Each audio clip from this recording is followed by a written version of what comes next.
Assalamualaikum warahmatullahi wabarakatuh. Selamat pagi, kami dari kelompok 6 yang beranggotakan 3 orang, yaitu saya sendiri, Dita, bersama rekan saya, Giovita dan Fitri. Kami akan memaparkan mengenai media pembelajaran yang telah kami buat dan kami beri nama Pastra atau Papan Sastra. Media ini dapat digunakan untuk pembelajaran bahasa Indonesia.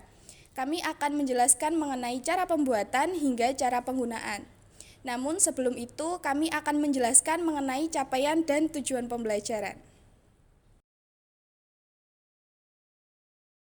Capaian pembelajaran yang akan kita capai pada hari ini adalah peserta didik memahami informasi berupa gagasan, pikiran, pandangan, arahan, atau pesan dari berbagai jenis teks, misalnya teks deskripsi, narasi, puisi, eksplanasi, dan eksposisi dari teks visual dan teks audiovisual untuk menemukan makna yang tersurat dan makna yang tersirat. Peserta didik menginterpretasikan informasi untuk mengungkapkan simpati, kepedulian, empati, atau pendapat pro dan kontra dari teks visual dan audiovisual. Peserta didik menggunakan sumber informasi lain untuk menilai akurasi dan kualitas data serta membandingkan informasi pada teks. Peserta didik mampu mengeksplorasi dan mengevaluasi berbagai topik aktual yang dibaca dan dipirsa. Elemennya adalah membaca dan memirsa. Tujuan pembelajarannya yang pertama, peserta didik dapat memahami jenis puisi dan ciri-ciri secara tepat melalui membaca dan memirsa. Yang kedua, peserta didik dapat menginterpretasikan makna dan pesan moral dari puisi secara tepat melalui membaca dan memirsa. Yang ketiga, peserta didik dapat menyusun kembali gagasan yang ditemukan dalam puisi melalui membaca dan memirsa secara benar.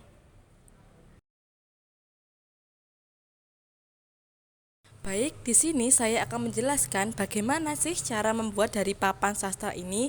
Yang pertama, kita harus menyiapkan file ataupun elemen yang perlu kita print nantinya. File-file tersebut berisi papan, kertas sastra ataupun elemen-elemen komponen yang lainnya. Yang nantinya kita cetak dan kita potong sesuai dengan ukuran dan bentuknya. Lalu saya akan menjelaskan bagaimana sih cara menggunakan dari papan sastra ini. Di sini ada pion, terdapat dadu, terdapat kajian pustaka yang berisi kunci jawaban, terdapat waktu belajar yang digunakan untuk berisi materi yang digunakan untuk belajar nantinya, terdapat rak 1 yang berisi pertanyaan-pertanyaan, dan terdapat kartu bantuan. Di sini juga ada bintang yang digunakan sebagai reward nantinya. Di sini juga ada panduan penggunaan yang nantinya bisa membantu teman-teman untuk bermain lebih lanjut. Teman-teman bisa membagi menjadi 2 atau 4 kelompok. Lalu perwakilan kelompok untuk bermain terlebih dahulu.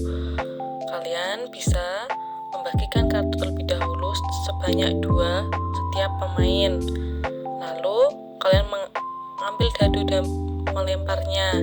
Setelah kalian melemparnya, pion bisa berjalan mendapatkan kartu rak yang bertandakan rak A1, maka kalian mengambil kartu berisikan jawaban-jawaban.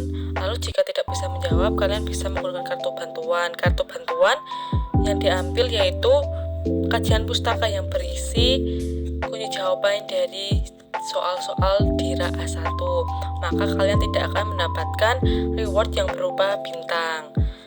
Nah, lalu pemain kedua bisa melemparkan dadu seperti pemain pertama tadi. Dia mendapatkan kartu waktu belajar yang dimana di situ berisi materi-materi yang bisa kalian pelajari terlebih dahulu, maka kalian tidak bisa bermain dalam 1 kali putaran ke depan. Dan dia juga tidak akan mendapatkan bintang ataupun reward.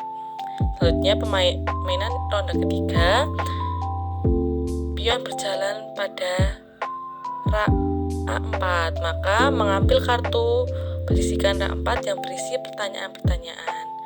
Nah, jika bisa menjawab, nantinya dia akan mendapatkan bintang 1 yang nantinya akan dikumpulkan di akhir permainan. Nah, bagaimana seru bukan belajar dengan Pastra ini? Kita jadi lebih mudah dalam memahami puisi. Cukup sekian dari kami. Wassalamualaikum warahmatullahi wabarakatuh.